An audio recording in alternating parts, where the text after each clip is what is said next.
Eh bien, bonsoir, je suis ravi d'être avec vous ce mercredi 24 juin. Il s'agit donc du Market Inside, c'est Noël Clément qui vous le présente pour justement la clôture européenne. Vous avez le rappel légal actuellement donc en incrustation. Nous pourrons donc aussitôt après eh bien, démarrer justement sur la clôture du CAC, puisque nous avons une clôture très baissière avec un CAC qui perd 2,92%.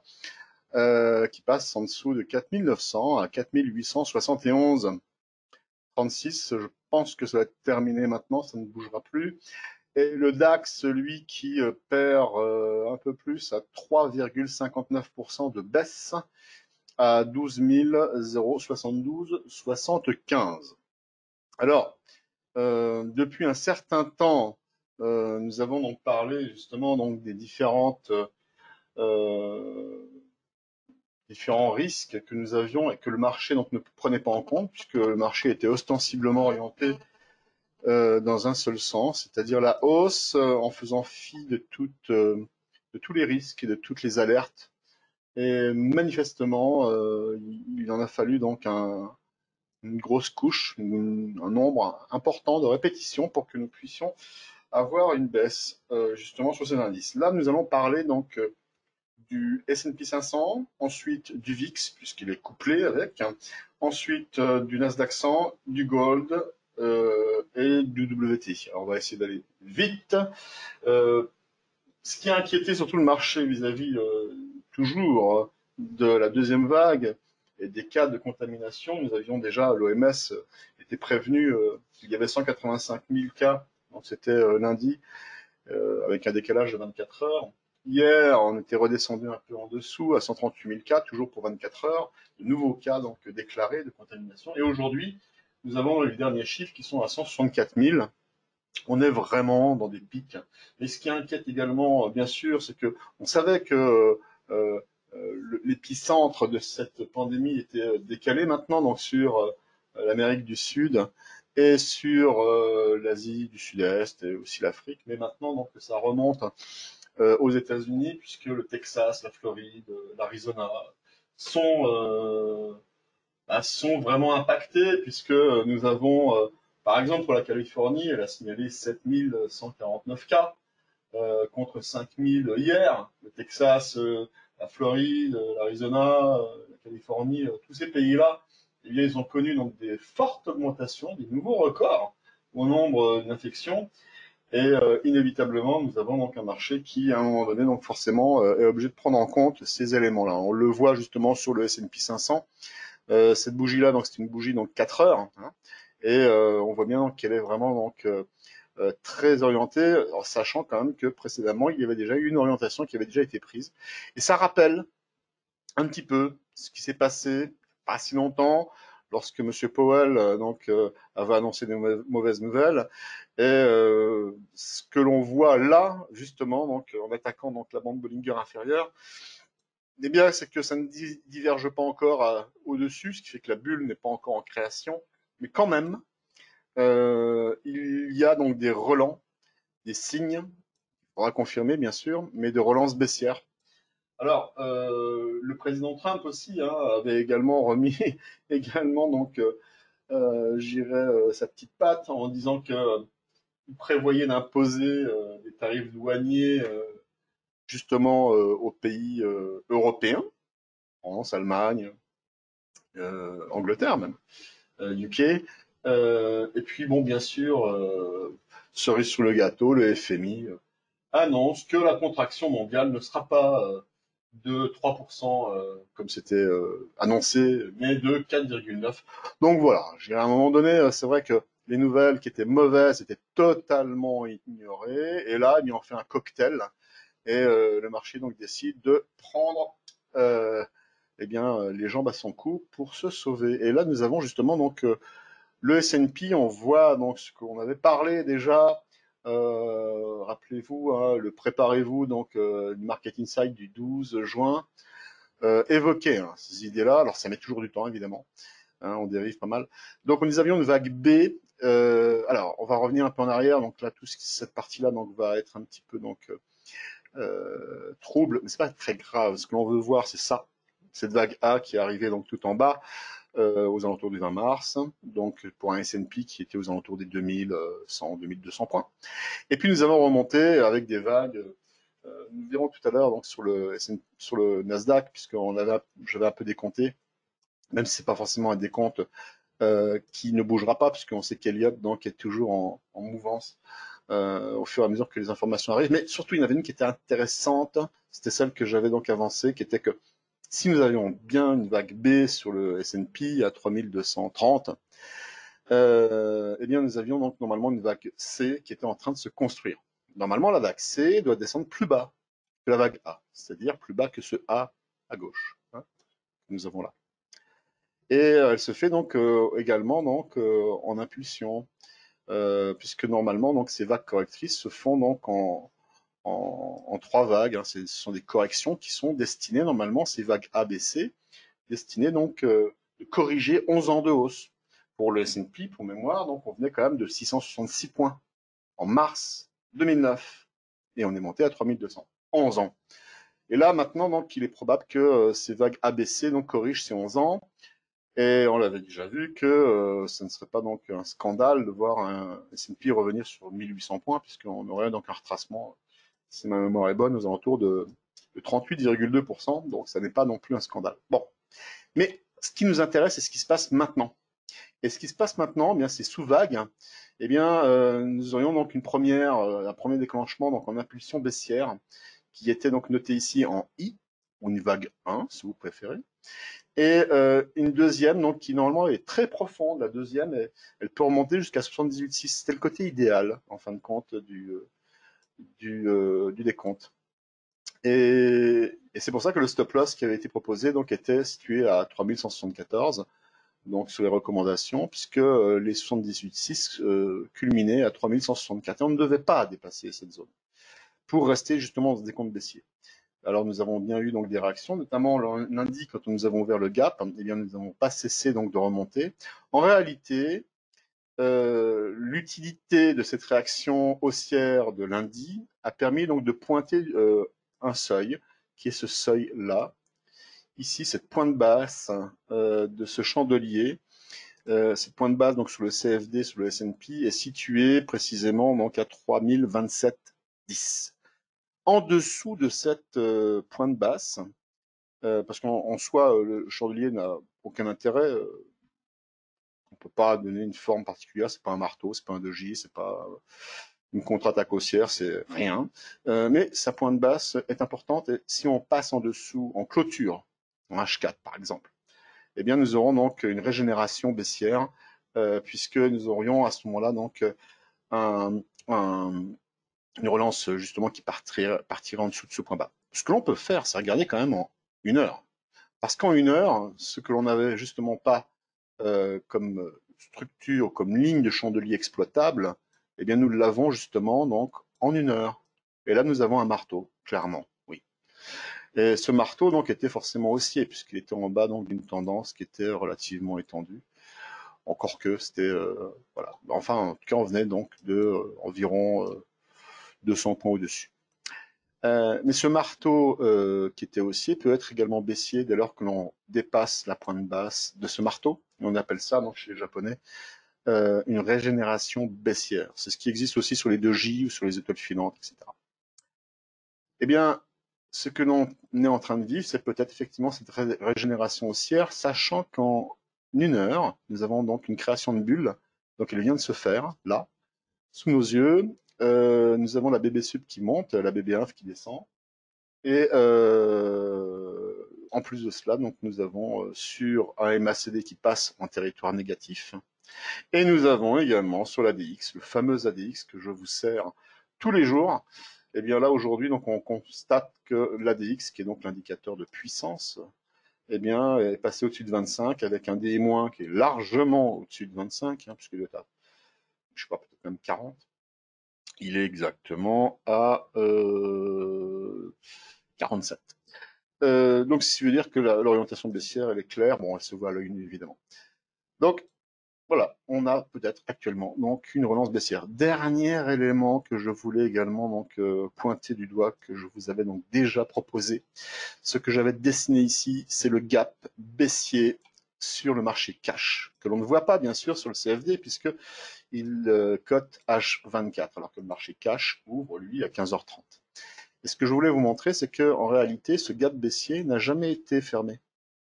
Et d'ailleurs, c'est pour ça aussi que le stop loss donc était mis juste au-dessus du gap baissier et qui correspondait aussi au 78,6. Enfin, je dirais, c'est tout un cocktail de choses qui nous permettaient donc de, a priori, bien trader. Et ce qui avait été proposé donc ce matin, donc avec la recommandation, c'était de vendre le S&P à 102 avec un premier objectif à 3102, pardon, à 3082, puis le deuxième à 3039. Mais ça n'est pas donc un objectif final en soi. L'autre recommandation est toujours valable, même si effectivement donc nous avons eu un rebond entre temps, puisque nous avions donc une cible à 2975. On peut prendre donc ces deux éléments-là. Donc bon, actuellement les 3039 sont atteints. Donc la deuxième cible donc pour le trade de recommandation d'aujourd'hui donc est réalisé. Donc c'est un succès sur les deux cibles. Là maintenant donc la recommandation de la semaine dernière est en cours encore. Bon, donc derrière on a le fameux VIX. Et donc justement ce VIX qui est en H4 aussi, eh bien, il y avait également toute une hypothèse qui était faite, comme quoi donc nous avions en construction une épaule de droite sur une structure justement qui était donc en épaule de gauche inversée, complexe, une tête ici inversée avec une ligne de cou que vous voyez ici là en rouge, et une épaule de droite qui devait se former. Et j'avais fait donc justement cette ellipse qui devait donc simuler, illustrer donc la hausse que l'on devrait avoir normalement sur le VIX qui devrait revenir sur cette ligne de coût. Ce qui voudrait dire qu'en réalité, cette baisse que l'on a là, actuellement, ben, n'a pas réellement commencé, en fait. Pourquoi je dis ça? Parce que si elle n'a pas réellement commencé alors qu'on perd 800 points quand même sur le, le Dow Jones, euh, globalement, on n'a encore même pas atteint la ligne de coup donc sur le VIX. Et si on atteint cette ligne de coup, et si effectivement cette structure en épaule tété pour l'inversé fonctionne, eh bien, ça ne sera pas donc là actuellement le VIX gagne 16%. Hein, actuellement donc il cote le VIX cote actuellement sur 36,67. Vous voyez qu'on est assez proche hein, au niveau du Volix hein, et il gagne quasiment 17%. Donc si effectivement donc on passe cette ligne de coup et que on arrive donc effectivement sur une zone qui serait comprise aux alentours des 37, 43, 38, 39, eh bien la projection donc nous envoie déjà rien que pour ici la tête avec la ligne de coup, nous envoie sur une zone à 53. Et franchement, une zone à 53, donc on aura un Dow Jones qui serait à mon avis donc bien au-delà donc de perdre ces 800 points. On pourra donc peut-être multiplier ça par 3 ou par 4. Faudra voir le cas échéant, mais en tout cas donc toutes les choses donc ont l'air de se mettre en place et donc il faudra donc l'observer d'un œil très très affûté pour ne pas être piégé. Alors ensuite, le fameux Nasdaq 100, sur lequel donc, je vous avais donc parlé hier, donc on va aller très vite. Il y avait effectivement cette vague B qui était positionnée là, cette vague 5 qui devait être normalement terminée. Eh bien, si c'est effectivement le cas, eh bien, nous devrions normalement forcément descendre en dessous donc, de cette vague 4 hein, qui terminait donc le décompte Elliott, hein, et nous devrions normalement avoir cette confirmation en passant en dessous des 9400, 9300 points. Donc ça sera à voir, donc on va observer. Pour l'instant, on voit que la DX sur le H4 donc, ne réagit pas. On a un croisement des I-, I+, ok. Mais à part ça, donc il n'y a pas trop d'éléments que l'on peut donc exploiter. Est-ce qu'on utilise ce gold là ou l'autre? On peut utiliser, puis après on prendra également l'autre en parallèle. Le gold, vous l'avez en H1, donc en ourli. Vous avez ici donc la fameuse structure que je vous ai dessinée, donc qui est en forme également d'épaule inversée, où vous aviez ici la tête pour les personnes débutantes, donc c'est une structure haussière. Nous avons une ligne de coup donc qui est ici, vous voyez en noir là, je la bouge un peu comme ça. Et donc cette structure normalement donc elle doit être avec une ligne de coup haussière. Donc l'épaule de gauche ici, la tête là, et l'épaule de droite, eh bien elle est peut-être toute petite. Généralement, l'épaule droite est généralement très petite, mais là, elle peut être effectivement très petite. Et l'idée, donc, c'était donc d'avoir une entrée, bien sûr, à 1768, hein, qui a été faite. Depuis, ça a été ressorti, et donc de faire un backtest. L'idée, c'était donc d'avoir un objectif à 1830. Donc ça, c'était ce qui avait été donc déjà dit hier. Hein, voilà donc la zone à peu près, 1830, 1850. Mais l'idée, c'était justement de faire un backtest pour revenir sur cette ligne de coup et repartir à la hausse. Alors, on n'est pas monté à 1790, 1780. On a fait 1780, mais on n'est pas allé beaucoup plus haut. Donc, peut-être que le backtest est déjà fini. Et auquel cas, donc, l'entrée donc, pourrait être très intéressante dans la zone comprise entre 1765 et 1760. Voilà, donc c'est l'idée. Et donc, on va justement voir ce que l'on a justement voilà, sur ce gold-là. Là, il a été simulé un peu différemment avec les bandes Bollinger. On l'a en H4 encore. Et justement, ces bandes Bollinger, eh bien, on estime qu'elles peuvent remonter comme ceci. La bande Bollinger supérieure, elle se referme, comme vous pouvez le voir. Hein, ici, elle se ferme là. Vous voyez. Et donc, on peut donc estimer qu'elles peuvent revenir comme cela avec après donc un tube, un resserrement pour avoir donc une consolidation donc de cette hausse en forme de backtest et après redonner donc un directionnel. Et là, on retrouve une zone avec donc une autre construction, 1600, 1766, 1754. Ça reste cohérent. Là, la ligne de coup avait été mise d'une façon un peu différente. Elle est vraiment carrément horizontale, elle est en bleu. Et elle peut aussi donc très bien fonctionner comme cela, avec ici une épaule de gauche, ici une tête, et ici, là l'épaule pour le coup, on la voit beaucoup mieux. Elle peut être également construite comme cela. Une sorte de backtest qui a oscillé entre le sommet précédent et justement cette ligne de coup qui était travaillée. On est sorti a priori donc vraiment avec un beau directionnel. Pour l'instant, ça serait logique que l'on revienne donc sur cette zone pour après repartir. Ce qui est intéressant surtout, c'est que vous avez un ADX là qui est passé en H4 clairement au-dessus de 25, un des plus qui est également au-dessus. Il y a une petite divergence baissière, mais c'est logique hein, si on est dans le cadre justement de backtest. Donc c'est normal, divergence baissière, donc on rebaisse en direction de l'ancienne résistance. Mais globalement, donc c'est voilà, c'est un beau résultat. Et on peut tabler donc avec une telle tendance très forte sur une continuité haussière. Je passe en D1, on verra plus rien sur le graphe, c'est pas très grave, mais c'est surtout pour voir que en D1, effectivement, en D-ligne, hein, nous avons le DI+, qui vient seulement de passer au-dessus des 25. Pour l'instant, la DX n'a pas bougé, mais il s'infléchit légèrement, donc tout reste à faire. Et enfin, le pétrole, on termine là-dessus. Donc là, c'est un record, parce qu'on aura pu faire 5 actifs en moins de 20 minutes. Eh bien, le pétrole, pareil, hein, c'est WTI. Hein.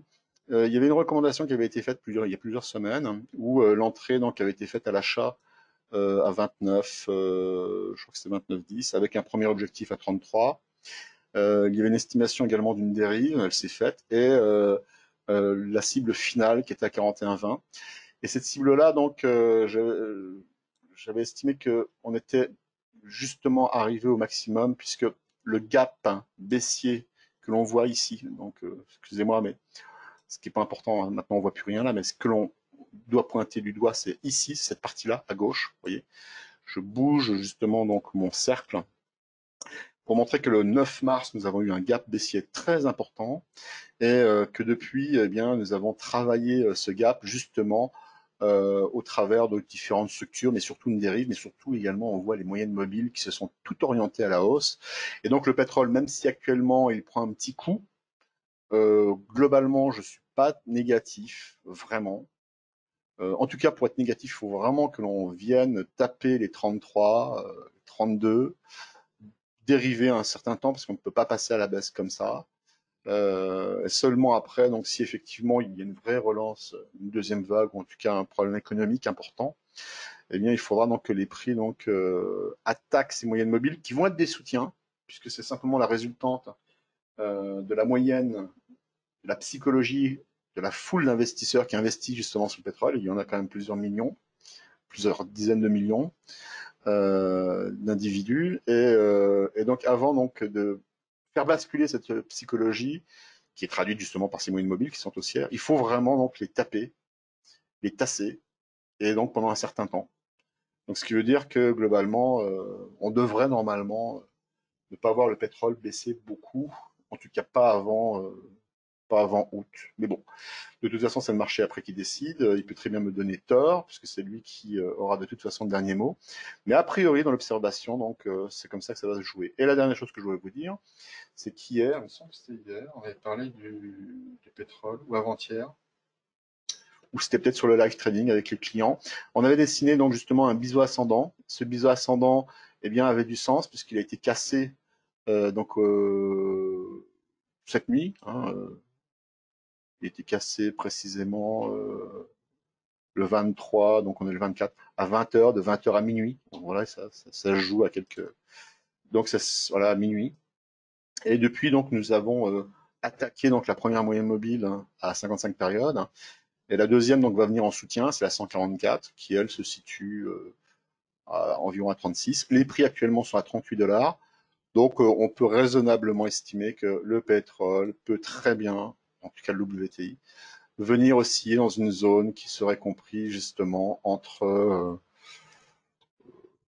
voilà, c'est le prix actuel, hein, 39, et voire même peut parfaitement descendre jusqu'à 34, sans remettre en question donc sa tendance haussière. Voilà, bah écoutez, ça a été long, désolé, mais en tout cas, il y avait des choses à dire. Demain, c'est le PIB, justement, sur les US, donc ça aussi, ça va faire parler énormément, ça va intéresser beaucoup de monde. Aujourd'hui, l'IFO n'a eu que très très peu d'influence, alors qu'elle était très bonne. Elle était au-dessus des presque toutes. Hein. Il y a la situation actuelle qui était un peu en dessous. On attendait 84, il est sorti à 81.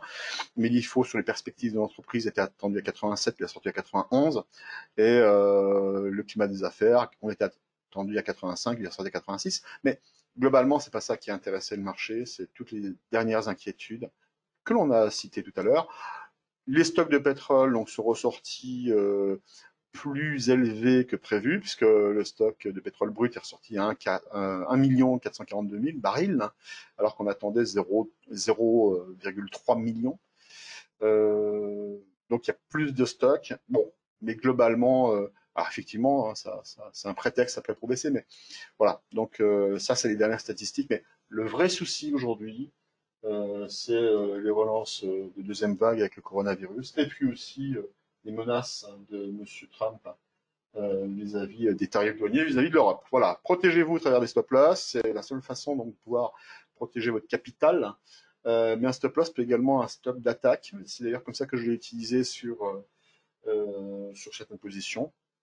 Voilà, je vais parler de ce que l'on fait avec les clients. Mais c'est important donc de pouvoir donc toujours contrôler vos positions et de ne pas les laisser donc vaguer parce qu'à un moment donné donc ce sera de toute façon l'appel de marge qui vous rappellera donc le banquier qui coupera vos positions de toute façon avec votre avis ou sans votre avis. Voilà, bonne soirée, à demain. Au revoir.